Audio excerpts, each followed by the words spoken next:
Welcome back everyone to the Visvim Pioneer channel. So today I have a boot that I've been waiting to show you guys for a long time. I've been kind of teasing it in some of my other videos, and I know I might have mentioned it in one of my boot ranking videos as well, but I finally got my hands on the Visvim Wabanaki boot from the spring-summer 2025 release. Before getting into the specifics of the boot, I just kind of wanted to talk about, my process in ordering it, as well as how I got here and what that was like. I plan on doing a 30-day wear test similar to what I did for the Kozak boot not too long ago, and so I'll save some of my thoughts and general opinions up until that test is truly done. This video is meant to serve more as an initial review slash first thoughts, and the reason why I'm doing this is because I want to document how it is I feel about the boot currently, some of the different opinions that I might develop or things that might occur as I wear them consistently for a month. And I know, of course, that you obviously need to wear these items for longer than just 30 days in order to get a true grasp of their overall wearability and usability, but I think that for this use case that data set will be just fine.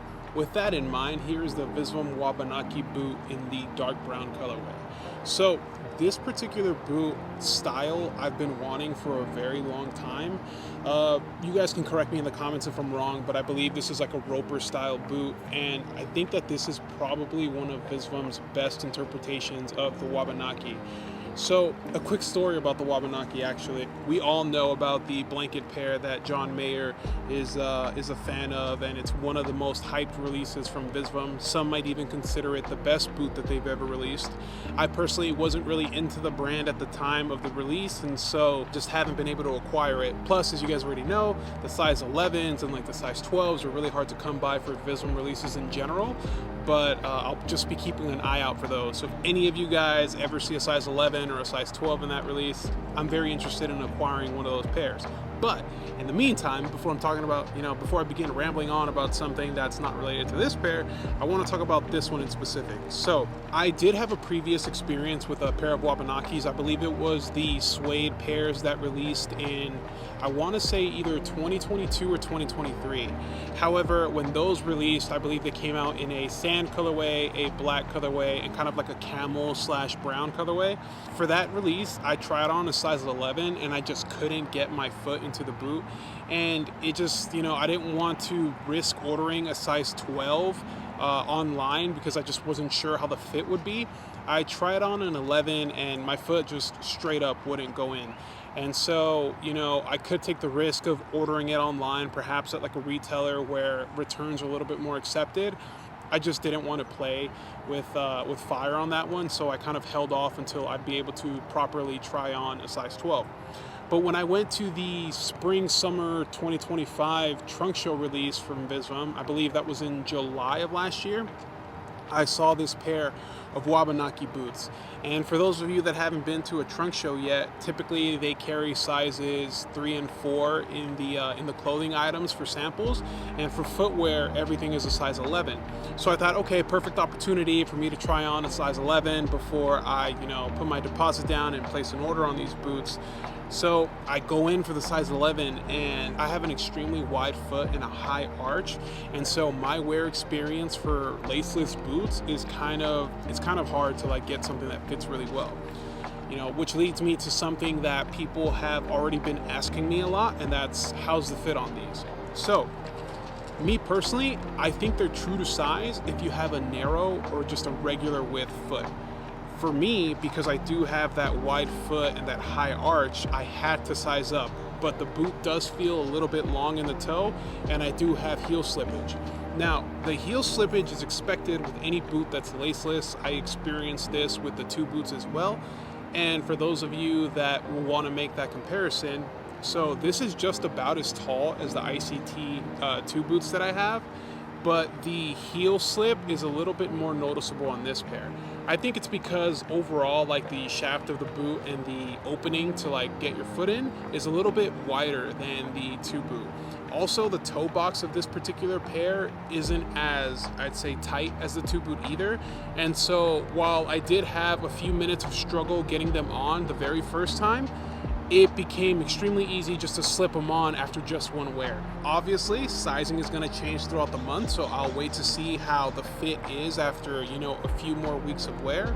So I placed my initial order, as I said, in July of 2024, and I've been waiting for this pair since I placed the order. I don't know if you guys remember, but Visvim posted on their Instagram these in the background, and I think Hiroki was wearing them in some of the photos from the previous trunk show. But if I remember correctly, I believe that last minute they decided to pull them. I think it might have been from fall winter 2023 or spring summer 2023. I can't really remember the specifics on that, but I'm extremely happy that they decided to bring them back for the spring summer 2025 release. And I gotta say, like, I've been waiting for them for quite some time. This is probably a release that I've been looking forward to more than even the Kozak. For me personally, I think that besides the hype surrounding the blanket version of the Wabanaki, this might be my favorite interpretation of this boot. And that's for good reason. So I do recall there also being a camel colorway that's going to be released in these. I can't remember if there's a third colorway off the top of my head.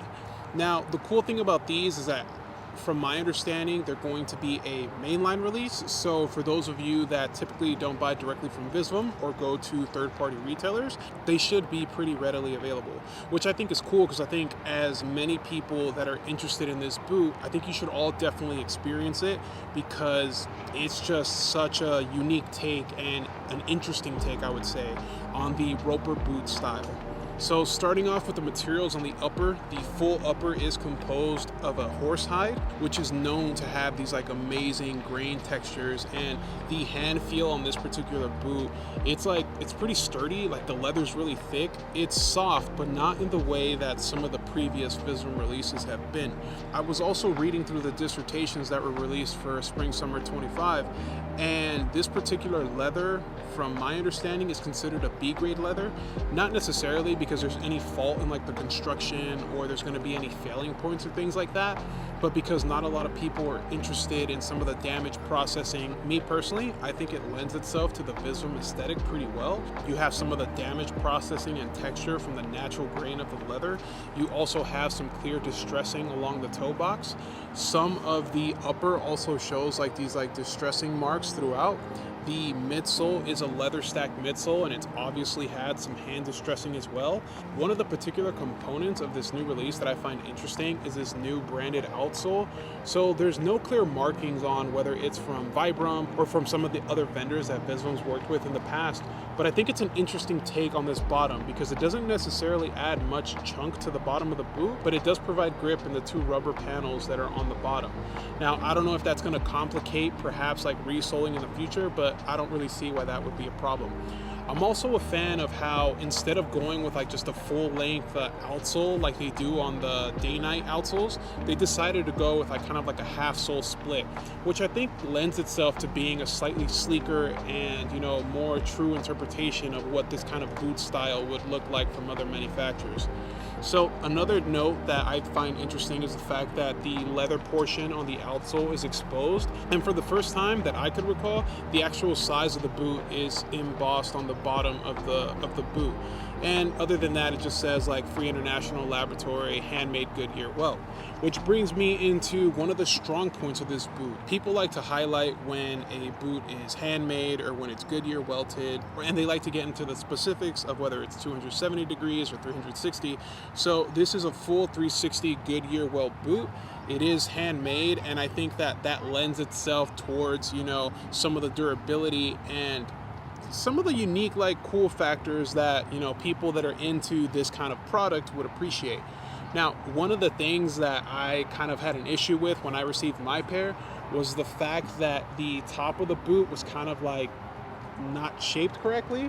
Because it had been sitting in the box, you kind of have this like a slight deformation in the upper. I mean, obviously with time it'll get adjusted as you wear them, but just something that I noticed.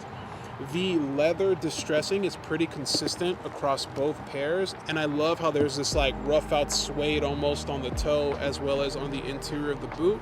It just gives it a lot of like texture. I also chose to go with this dark brown colorway instead of the camel colorway because I feel like this particular pair is a bit more tonal. When I saw the camel colored pair in person, I almost felt like the Once the toe box and like this like rough out suede portion of the boot got a bit too dirty, the colors wouldn't necessarily match up or blend in as well. So I like the fact that this particular pair is a little bit more on the tonal side, and it just makes it so much easier to wear with some of the wardrobe I already have. And if you guys have been following the channel, you already know how I feel about dark brown boots. Like dark brown colorways for me and Visvim releases are the best thing. Like it's my preferred color choice, and I've been, you know, sticking to that for quite some time. Now, again, this is kind of meant to serve as like an initial review, and I'd like to hear your guys' thoughts on what you think about this release. Once I'm concluded with the 30-day wear test, I'm sure that it'll be mostly positive feedback. I mean, it's only been 2 days for me now, and these are extremely comfortable. There was hardly any break-in when I put them on the first day. Again, I had issues slipping them on at the store, but once I got like home and got a little bit more comfortable, I was able to put them on with like no problem. And I've been wearing them for 2 days now. My feet aren't sore. There's no swelling or anything weird like that that's happening. And so this boot is so far living up to be worth the hype, at least for me. Of course, that can change throughout time. And again, this is more meant to serve as like an initial impression, but I'd like to hear what you guys think about this release. Is this a boot that you're looking forward to potentially checking out from the brand?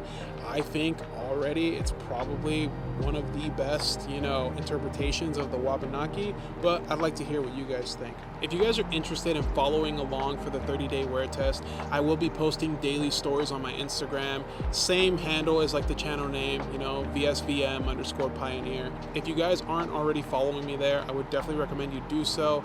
It's a lot easier to get a hold of me there. You guys can send DMs, and so many of you already reach out to me from there. And if you're interested in following along for the 30-day wear test of these boots, I will be posting daily stories on there as well. Until next time, thank you guys all again for tuning in. Peace. Then the pair that then the leather, bitch, fucking bird.